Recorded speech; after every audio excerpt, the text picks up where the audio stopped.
Good evening, as it were.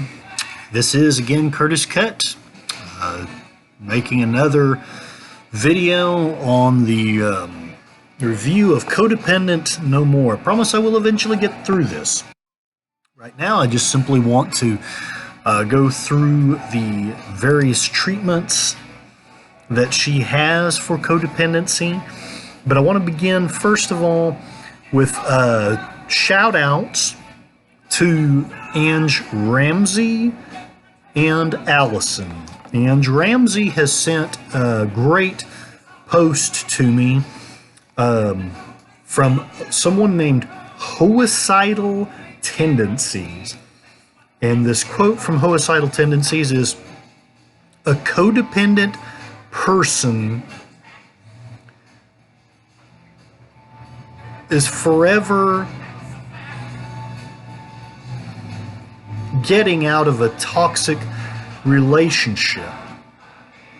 Keep in mind that just like any addiction, there will be withdrawals, you'll be bored, you'll be lonely, you'll forget how bad it was, but please remember how badly you wanted it to end, please. I can assure everyone, yes, I get bored, yes, I get lonely, but I would rather be a homeless person under a bridge, seriously, than back with my ex. No detergent gets it out." I love that line. I'm just going to let it run for now. So, I also wanted to have a shout out to Allison. She gave a very constructive criticism to my friend Bullock, not via comments, but in person, not to me, but to him, letting me know that I look more professional in a polo shirt than I do in my pajamas. I absolutely appreciate that. I will keep that in mind. On one hand, I really don't see myself as a professional, but I also don't want to be argumentative. You guys are the audience. I'm here to serve you, not myself. Also, I want to let you know that the reason to watch this video, other than the fact that 90% of you are my friends, and Allison is the very first person that I know of who's watched this video who doesn't personally know me, absolutely, there are so many people who are alcoholics or drug addicts, and each one of those people has at least one codependent person in their lives. Why you're watching this is because you almost certainly have someone in your life who's affected by this. You almost certainly have someone who's married to someone who is abusive to them in some way, and you're probably frustrated trying to tell them, hey, get out, or don't do this, or don't do that. These videos will help you understand that person and know more effectively how to help them. Going to go ahead and stop the music now. You probably have had enough of it anyway. I'm going to give this list, and at the risk of not being professional, a couple of these treatments are going to have some musical accompaniment. The basis of self-care, the cornerstone of it, is detachment. You have to be willing to detach from the person and situation. And I'll give a little bit more about that later, though I'm going to desperately try to keep this video under 15 or 16 minutes if I can. The second concept is to be proactive instead of constantly just reacting to the person or situation. 3 is surrendering control. Of course, you are desperate to control because everything is a big ball of chaos, but you have to just surrender, not necessarily to the chaos, not necessarily to the person, but to the reality that you can't control it all. 4, quit playing the victim. Don't allow yourself to see your identity as a victim. You are much more than that. 5 is to grow more independent. She calls it independent, but it's the same. It's the same concept. The more independent, and this goes for anyone, the more independent you are, generally the better off you're going to be. and everyone around you, frankly. 6, live your own life. And her comment on that is to live and let live. And my thought on that can best be summed up with music. Hopefully this comes through instead of having some pointless ad or something. I tried to have all this ready. Let's see what happens. Yes, of course, the pointless ad. And it's not going to play. Okay, never mind. Let's try one more time. Please don't have an ad. So I really want to keep this video short. Okay, it's just going to have an ad whether I like it or not. Let's try one more time. Come on, I have an audience here. Here we go.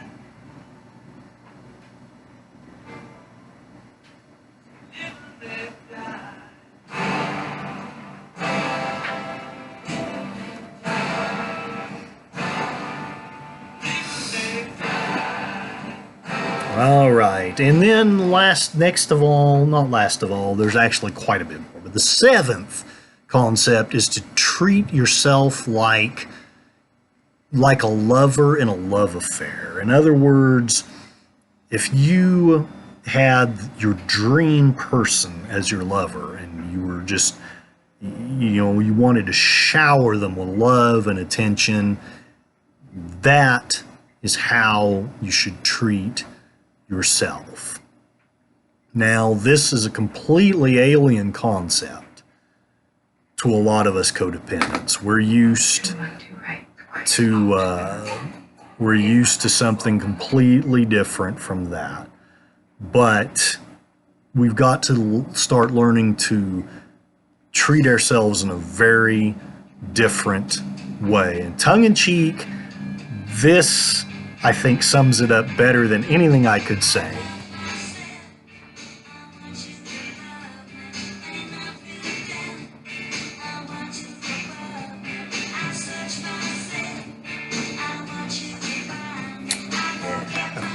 Yeah, it kind of applies to both of the concepts.